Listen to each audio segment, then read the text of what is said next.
All right, hello everyone. Today I have Lauren with me, and Lauren has her cosmetology license. And I thought it would be fun for the younger audience as they might appreciate her story and her perspective of her mom first career with one little guy at home right now. And I'm sure that he keeps you super, super busy. So, welcome, Lauren. Thanks. So, tell us a little bit about your journey and how you landed where you are today with a home based business. Well, I patterned a lot of my life after the example of my mom. I grew up with her. She ran a really successful at-home Wilson business, and that really patterned for me. And it kind of gave me an idea of like what I wanted to do. I really thought when I was younger that I would like have an at-home Wilson business, just like my mom. It's been kind of interesting to see how it has turned and developed into something different.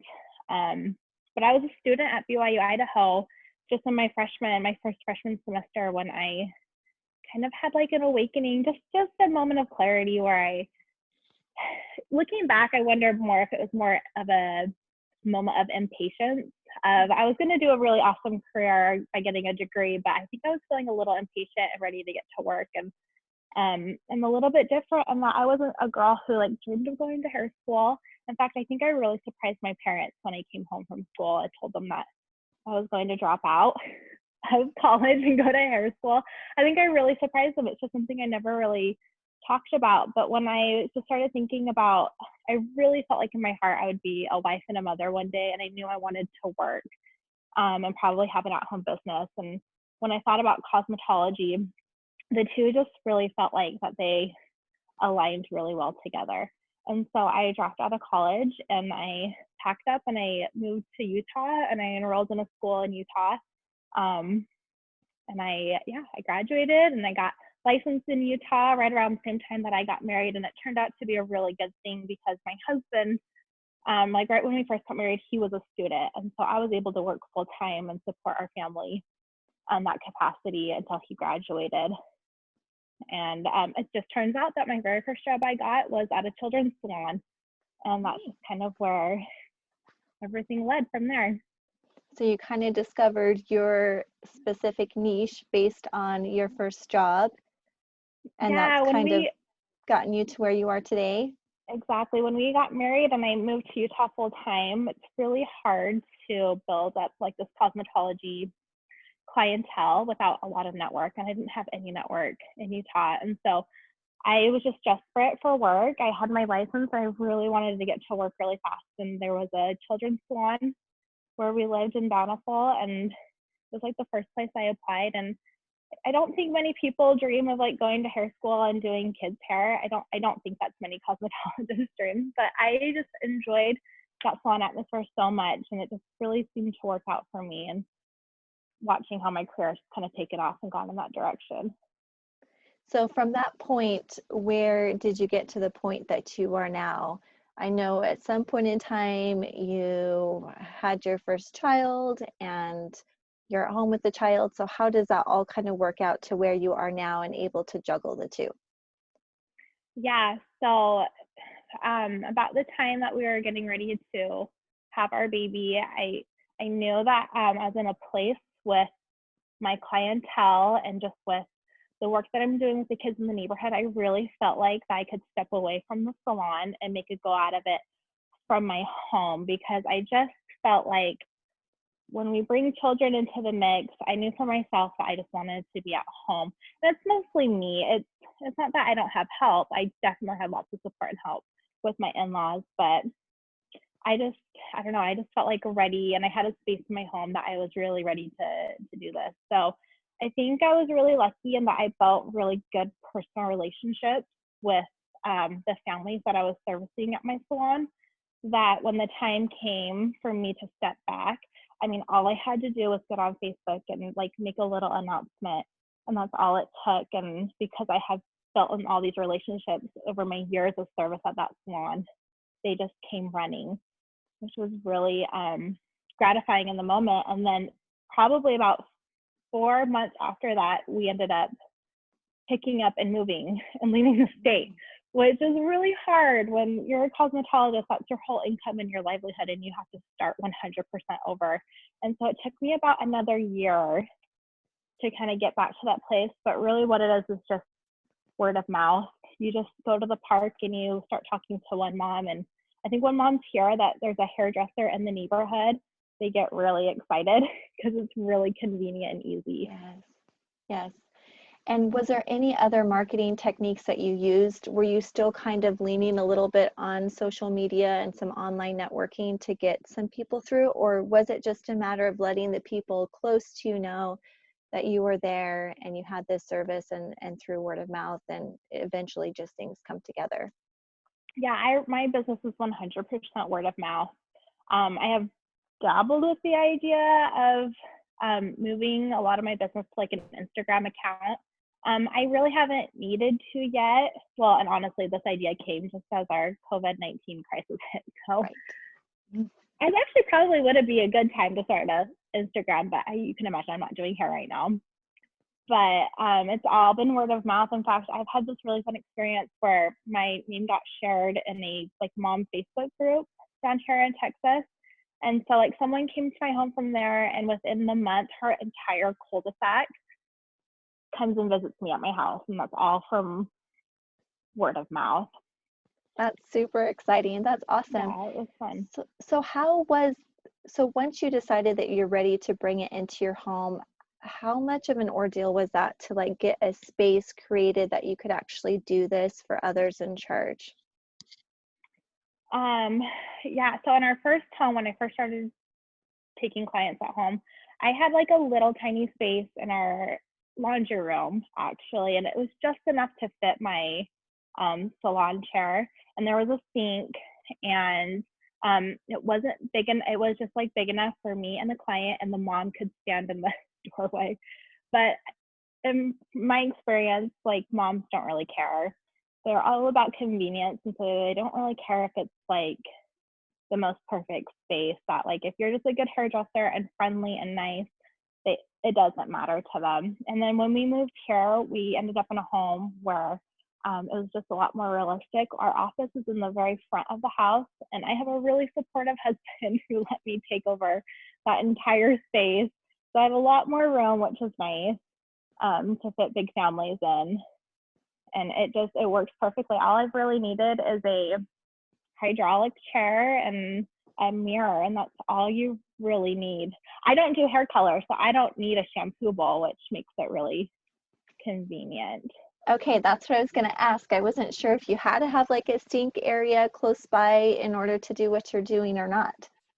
Yeah, so if you want like a recognized by the state in home salon, there's definitely like a list of things that you need to check off.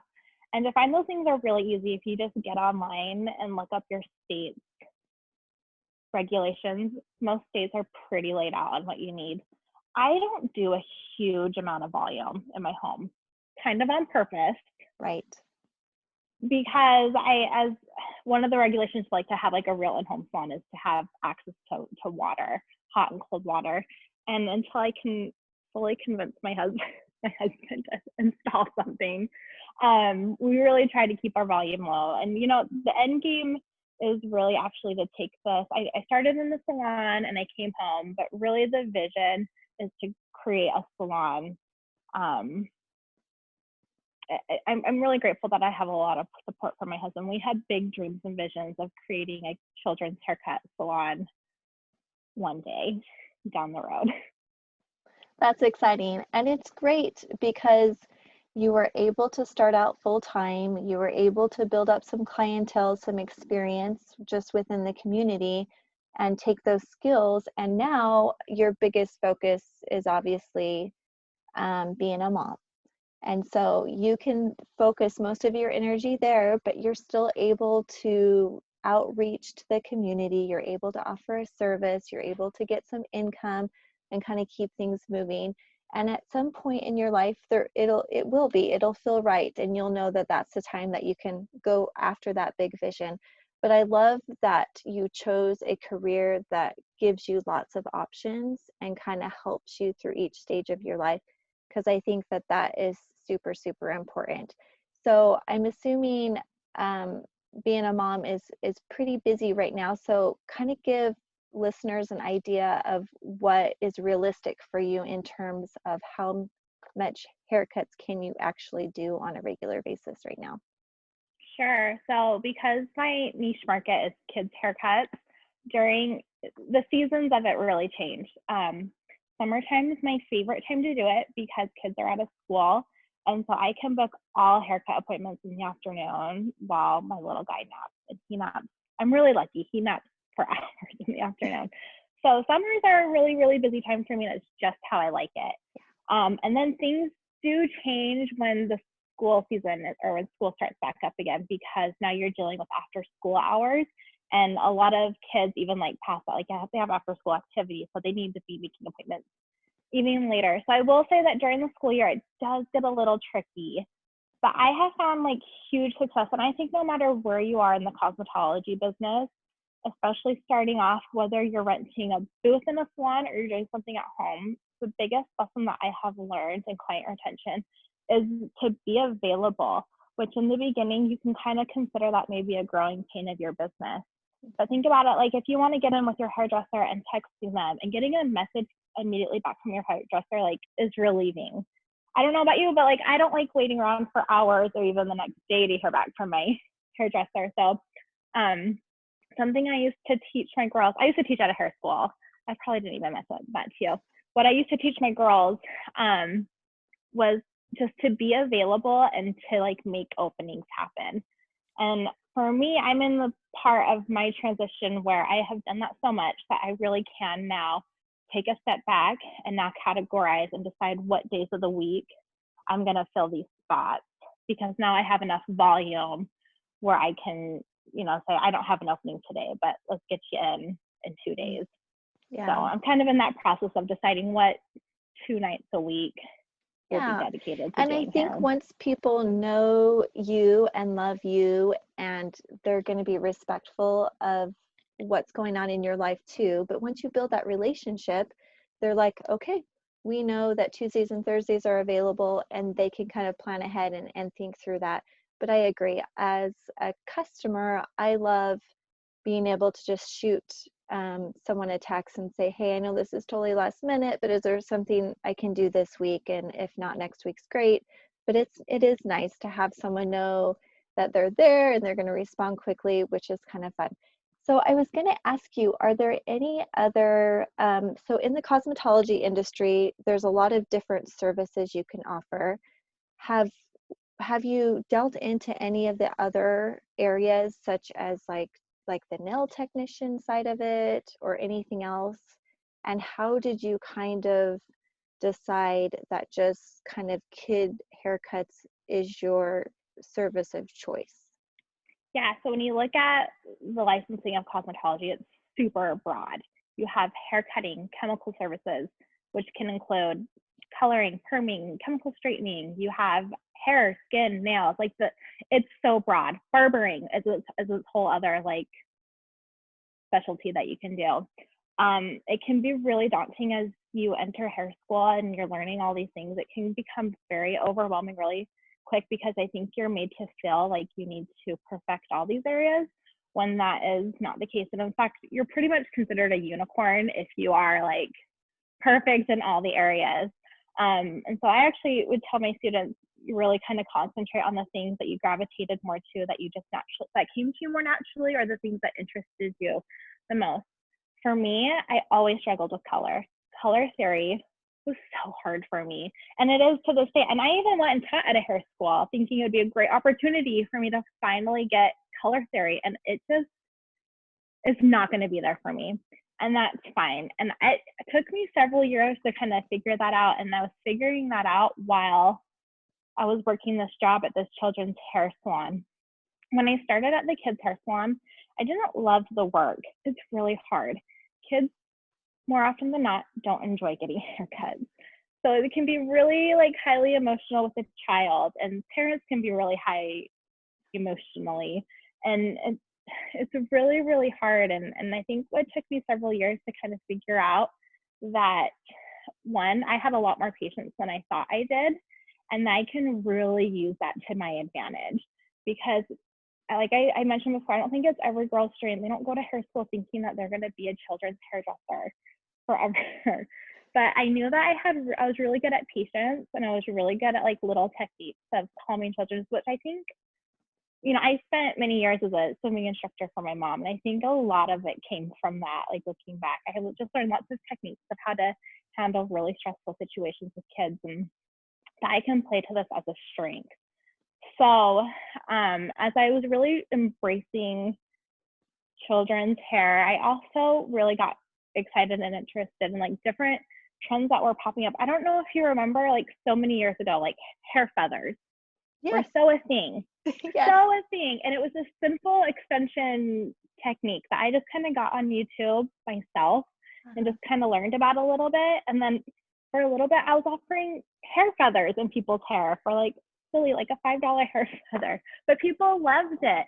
A couple years, like probably I was maybe doing hair for 2 years, and I learned this really cool technique of glitter polish on toes, and people loved it so much. I would go up to Idaho and do it for my mom's swimming people in the backyard. I did it for people who come to my stinky little apartment in Bountiful to get their like glitter toes, and people loved it. But I think it's okay that like in cosmetology, so many trends filter in and out that you just kind of explore it a little bit and see if you can add it to your list of services. Is actually really a really fun part about cosmetology. Yeah, I like that. And while you were talking about that, I was thinking, are you aware of other specialties or niches that have been successful with maybe some other people in the cosmetology industry that you know, just to give some girls some ideas of kind of where they can branch out and focus on that might be kind of fun and different and unique to them, but help them get a bigger clientele base? Yeah, so I know like right now there's a huge wave in like eyebrow and eyelash services. In particular, there's a new service out called Lashless that I find incredibly interesting, and it's basically like a perm for your lashes. It's a great alternative to lash extensions, which are really hard. If you are like do want to do lash extensions, just really meticulous work, and it takes a long time. But this lash lift service is like a cool alternative to it. Like people are really investing time in eyebrows as well. There's another really cool service out there. It's an alternative to the popular microblading, which is like the tattooing of your eyebrows.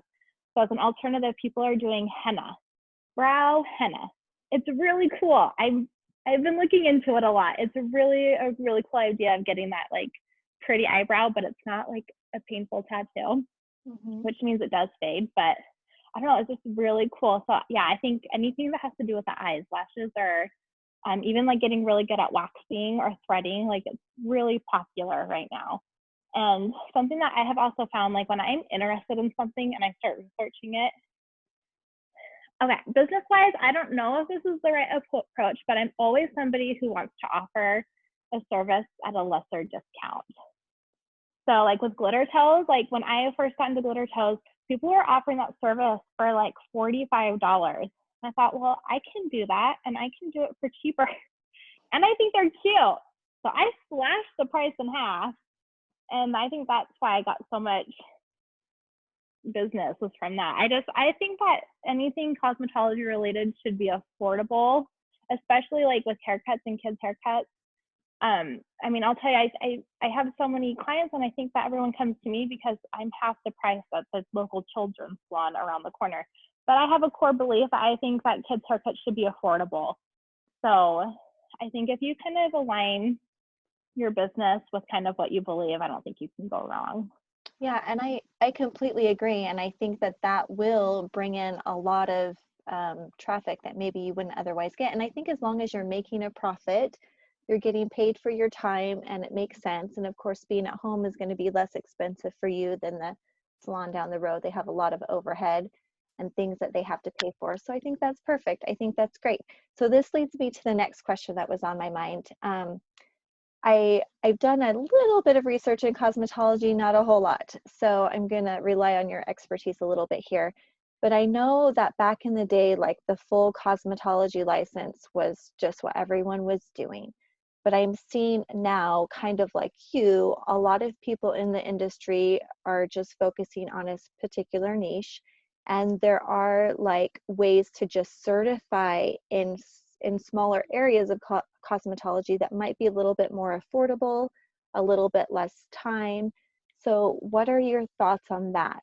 I mean, do you think that someone, like if there's a teen girl out there that is really interested in this field, do you think she should do the research in advance to really kind of figure out what she is drawn to before starting school, so she can maybe focus on an area that's less expensive than the whole cosmetology license?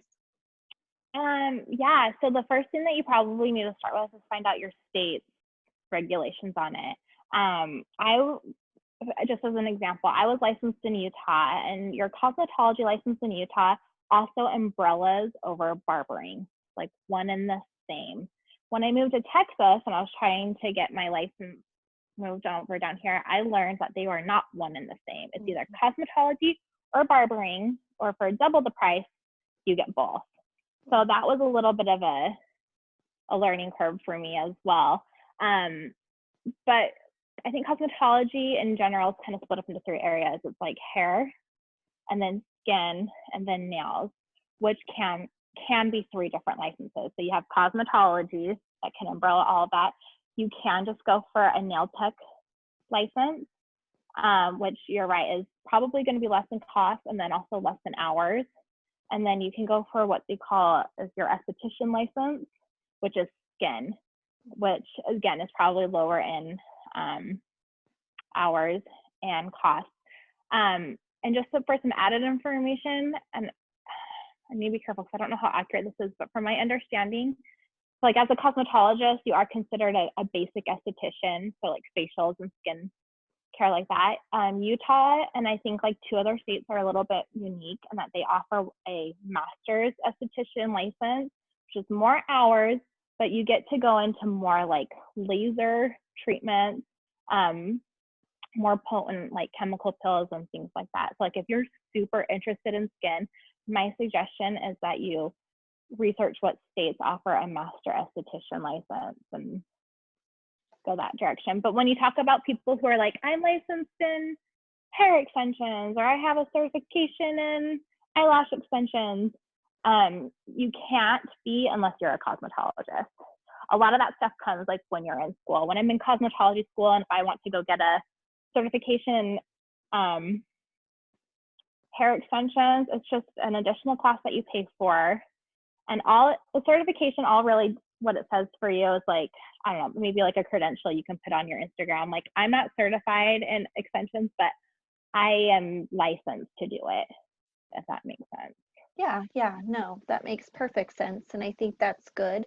And I know that it appears that the industry is getting a little bit more lenient in what is like required by law in order to offer the service, as long as you're very open about what you are or are not certified in before clientele come to you, so that they know. But there's so much information via the web and YouTube that people are learning all kinds of amazing techniques without physically going to school to do it, which is kind of interesting. And it'll kind of be interesting to see how that plays out in the long term when it comes to cosmetology school, and what's required and what's offered there. So this has been super, super interesting and super great stuff. So I think that I have everything that I was hoping to get from you out of this interview. Is there anything that you could add, any advice that you want to give to some teens out there who are interested and just trying to figure out what the best future mom first career is for them? Anything that you want to add before we close today? Yeah, I think I just want to add the number one question I get the most is if I have like a special certification in kids' haircuts, like, do you have to do extra school for that? And the answer is no. I learned all my skills from my first job cutting kids' hair. And for me, especially, maybe this speaks more to girls who are just graduating school. Like, don't be afraid to go get whatever job that is that's just going to get you by until you really get to where you want to go. originally that's what this first job was for me, something where I could just practice my skills, keep my skills sharp until I could like take off and go do something else. Never would I have imagined I would have stayed there, but don't be afraid to do that. And also I would say, don't be afraid to maybe put off your degree a year to go get your cosmetology license. I think it is the most amazing job to pay for school in the future. To have, even if it's like a nail degree, if you don't want to do a full 2,000 hours, getting something little like a nail degree, and then you have that in your back pocket to support yourself through college, or you have that in your back pocket to support yourself whenever your family needs you to step up, or in any terms of that. I think if it's hair or whatever it is, I just think women should be prepared to have whatever kind of education in their back pocket to use it when they need it. And cosmetology is a really realistic, easy thing to have if you're considering having anything to use down the road. That's super great advice. And I had one more question pop up while you were talking about that. Is there, I mean, not everyone's going to love that industry. Are there any red flags for people like right away as they're getting into this that they realize, you know what, this just is, this isn't for me. This isn't going to work. Have you seen anything with other people, characteristics or personality traits or things like that, where you're like, you know what, this probably just isn't the best fit for you? I'll tell you that I learned, my eyes are opened a lot about the industry, just going through school and even after. But the one thing, I've worked for a lot of different salons and a lot of different owners, and I've worked for a lot of people. And I think the thing that I've learned the most is that a hair school will give you a license, but what they don't give you is like a business degree or any business knowledge. And it's actually the biggest motivation. I mean, our big dream is to open a salon, and it's just a big motivator for us, because I don't really feel like I had like great structure in salons. And it's, I don't want to like point fingers or say anything, but you don't learn that when you're at hair school. You're learning how to do hair, but what they fail to teach you is you're also learning, like, you need to know how to run your own business. And so I think that if you're considering this, look for a school that might have a little extra support as far as teaching you how to run your own business. And then I will mention too, I will be careful about picking your hair school based on credentials as well. There are a lot of like cute mom and pop shops who, I mean, have been around forever, but you just have to be careful. When I was teaching for a hair school a couple years ago, a big thing happened in the country where this big chain that a lot of girls were going to just suddenly closed their doors one day. They just closed their doors one day, and all those students who had already paid for their tuition and didn't get to complete their hours were completely out of thousands of dollars and completely out of hours. I have just learned that in this industry to be really careful with who you're doing business with. I would never pay for full a hair school in cash beforehand. Mm-hmm. I just wouldn't. After watching, and this was a huge nationwide chain, I still wouldn't do it. I just have learned to be very careful with your money and be very careful who you do business with. Not to scare anybody. It was a really weird thing that happened, but it was really unfortunate to see all these girls. I mean, what do? You've given them thousands of dollars and you don't have hours and you don't have a license, and you're gonna have to go to another school and pay thousands of dollars just so you can get your license. Just be careful. Don't pay cash in full. Pay for your hours as you go is my biggest piece of advice. No, and I think that's great advice, and something that I've put out there for the teenagers that are kind of trying to prep and figure out what the best route for them is just prayer. And I think that if you're mindful and you're seeking help from heaven, that you'll make that right choice, that you'll know where you need to go, and you'll have that extra little help there, which is great. So thank you again so much, Lauren, for meeting with me today and sharing your knowledge and experience. It's so exciting to hear that you're doing so well and that you've come such a long way and that things are falling into place for you. And I know that things will go amazing for you in the future, and just super excited to kind of see that unfold for you.